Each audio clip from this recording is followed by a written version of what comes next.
আবার একটা ডায়মন্ড হাবড়ার গল্প নিয়ে চলে এলাম। হ্যাঁ, ডায়মন্ড হাবড়া নদীতে কি ইলিশ মাছ পাওয়া যায় না? সেটা কি করে হয়? ডায়মন্ড হাবড়ার ইলিশ মাছ যদি না পাওয়া যায় তাহলে কোথাও ইলিশ মাছ পাওয়া যাবে না। আর হ্যাঁ, এই ইলিশ মাছগুলো দেখতে পাচ্ছ আমি যে কাটছি, এই ইলিশ মাছগুলো ডায়মন্ড হাবড়া নদী থেকে পাওয়া হয়েছে। তো হ্যাঁ, আমরা তো আর পাইনি, যারা ধরে তারা পেয়েছে। কিন্তু তারা ধরে এই ইলিশ মাছগুলো বিক্রি করতে বসেছিল বাজারে। তো সেটা দেখে আমাদের আর লোভ সামলাতে পারলাম না। তো বিশেষ করে আমার বাবা লোভ সামলাতে পারলো না, আমাকে না জানিয়ে ইলিশ মাছগুলো কিনে নিল। তো বেশ ভালো, ইলিশ মাছগুলো টাটকা ছিল। তো বাড়িতে এসে আমি সেই ইলিশ মাছগুলো সুন্দর করে কেটে নিচ্ছি। তো দুটো ইলিশ কিনেছিল, সরি 4টে ইলিশ কিনেছিল, 4টের মধ্যে দুটো ইলিশ আমি নিয়ে কাটাকুটি শুরু করে দিয়েছি আর দুটো রেখে দিয়েছিলাম। তো ইলিশ মাছ দেখে আমার তো ভীষণ প্রিয় ইলিশ মাছ। জানি না কার বাঙালিদের তো প্রিয় খাদ্য হচ্ছে ইলিশ মাছ।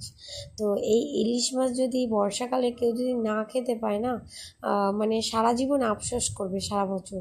তো সেই জন্য আর ডায়মন্ড হাবড়া নদীর পাড়ে কি বলবো তোমাদের, সবসময় এই ইলিশ মাছ পাওয়া যায়। আর ইলিশ মাছগুলোতে দেখো ইলিশ মাছের পিসগুলো কেটে নিচ্ছি সুন্দর করে। তো চলো সেটাও তোমাদেরকে দেখাবো। আর ইলিশ মাছের মেন জিনিসগুলো কি কি দেখো, শুধু ইলিশ মাছ নিলে তো হয় না, ইলিশ মাছের এই ভেতরে এই প্যাটাটা নিতে হয়। তো এই প্যাটাতে ভীষণ তেল থাকে, আর ইলিশ মাছ খেতেও ওখান থেকে তেল বেরোয়, ইলিশ মাছের প্যাটা থেকে তেল বেরোয়।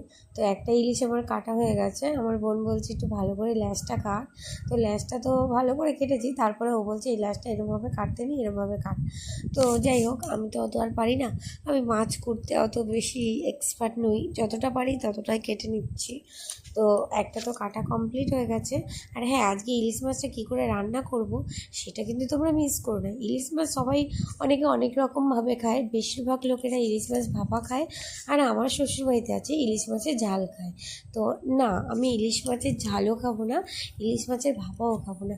তো ইলিশ মাছ কীভাবে আমাদের বাঙালদের মধ্যে ইলিশ মাছ আর কী রকমভাবে আইটেম করে রান্না করা যায়, তো সেটাই তোমাদের আজকে তুলে ধরবো। তো চলো তোমাদের এক এক করে দেখাই। তো ইলিশ মাছ একটা তো কাটা হয়ে গেছে, আর একটা কাটা কমপ্লিট হয়নি। তো দেখো ইলিশ মাছের পিসগুলো করলাম। তো একটা থেকে ক পিস বেরোলো দেখতে পাচ্ছ, 2 2 4 5 6 পিস, 6 পিস বেরোলো।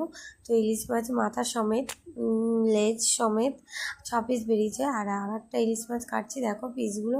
তো হ্যাঁ, এই ইলিশ মাছগুলো যে বাজার থেকে এনেছি খুবই বেশি বড় না বেশি ছোটো না, কিন্তু তা হলেও সুস্বাদু।